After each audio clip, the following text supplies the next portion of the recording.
estou aqui me cuidando, né? Tenho certeza que isso vai passar e logo estaremos juntos em sala de aula. Bom, como vocês observaram aqui no quadro, nós temos aí um conteúdo de gramática, né? Variação linguística. Na verdade, esse conteúdo, ele já foi introduzido dia 13 de abril, né? Enviei para vocês na plataforma do GR8, exemplificações, né? Explicações, exercícios e correção de exercícios.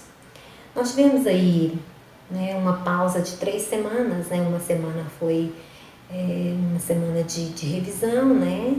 De tira dúvidas lá nos fóruns do GR8 e 2 semanas também, né, de avaliação diagnóstica. Portanto, vamos voltar aqui para o nosso conteúdo do segundo bimestre, né, que é a variação linguística. Certamente, né, você já deve ter deparado, né, com determinados tipos de variação linguística, né, seja conversando com os colegas em sala de aula, vendo uma reportagem na TV ou assistindo um filme, lendo algum texto, tá? Você já deve ter deparado com essa variação linguística. Essas variações, elas podem acontecer de diversas formas e estão diretamente relacionadas ao fenômeno, né, do uso do idioma, ou seja, da língua, em que seus próprios falantes, né, podem alterar o modo de falar e escrever e passar as informações adiante, né? Assim, surgem as variações linguísticas, envolvendo, né, vários traços históricos, sociais, culturais, geográficos, tá? E um bom exemplo que pode ser observado com facilidade nos tipos de variações linguísticas no Brasil é a variação linguística regional, que é muito forte, né, aqui no Brasil. Mas voltando aqui no primeiro, que é o histórico, vamos falar um pouquinho de cada um para vocês entenderem. Mas você já tem isso em mãos, né, só para fazer uma revisãozinha mesmo. Por exemplo, nós vamos falar da variação histórica. A palavra você, por exemplo. Essa palavra, hoje que nós pronunciamos você, né, lá no tempo do Brasil colônia, essa palavra ela era pronunciada vós-me-se, tá? Então, de lá para cá, ela sofreu várias modificações. Hoje, por exemplo, nós falamos você ou até mesmo se, né, na linguagem coloquial, né, do povão, tá? Então, nós estamos vendo aí uma variação histórica, certo? Muito simples, muito fácil de entender. Temos também as variações sociais, culturais. E esse tipo de variação nós podemos encaixar nos grupos de profissionais, vamos dizer assim. Por exemplo, advogados, médicos, né? Uma classe que teve um conhecimento de algumas palavras que são desconhecidas por outros grupos. Às vezes, entre eles vão entender, né, aquele tipo de palavra que eles estão falando, né?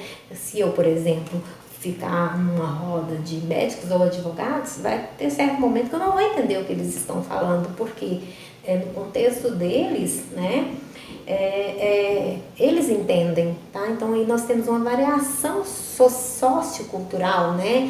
E também nós podemos encaixar também os skatistas, né, surfistas, porque eles utilizam uma linguagem entre eles também que eles entendem, né? Entrando aí as gírias também desses determinados grupos, tá?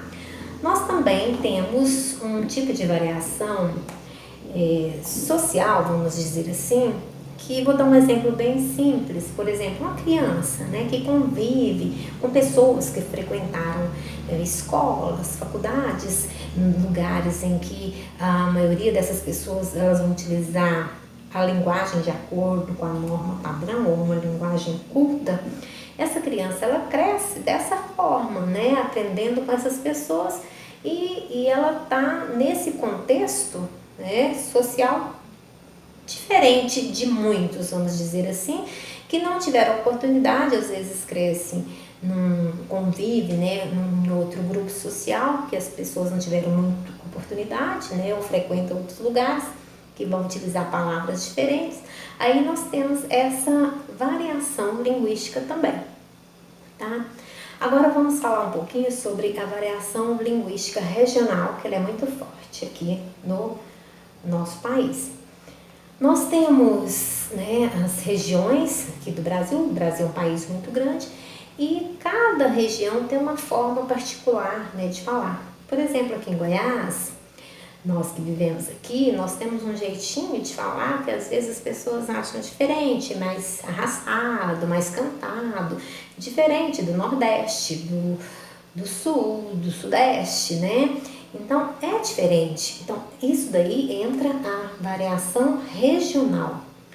Até mesmo algumas palavras que nós conhecemos como significado aqui, em outras determinadas regiões do país, pode ter significados diferentes, né? Por exemplo, menino com guri, tá? E assim por diante. Então, aí nós estamos vendo uma variação linguística regional, de acordo com a região. Isso a gente percebe muito em sala de aula, né, que a gente recebe alguns alunos de outros estados, e quando alguém percebe o jeitinho de falar diferente, já vai lá e pergunta: de onde você é? Tá? Porque ele já percebeu um jeito diferente, uma variedade na língua, o sotaque, né, as palavras, o jeito de falar, tá? Isso daí que é uma variação, né, linguística regional. Então é muito simples esse conteúdo, muito fácil de ser entendido. Espero que vocês, né, já tenham lido, já tenham entendido alguma coisa e essa semana tem exercícios para vocês fazerem, inclusive tem um textinho aí muito bom, tá? Espero que vocês gostem e é isso aí. Fiquem bem, tá? E até a próxima.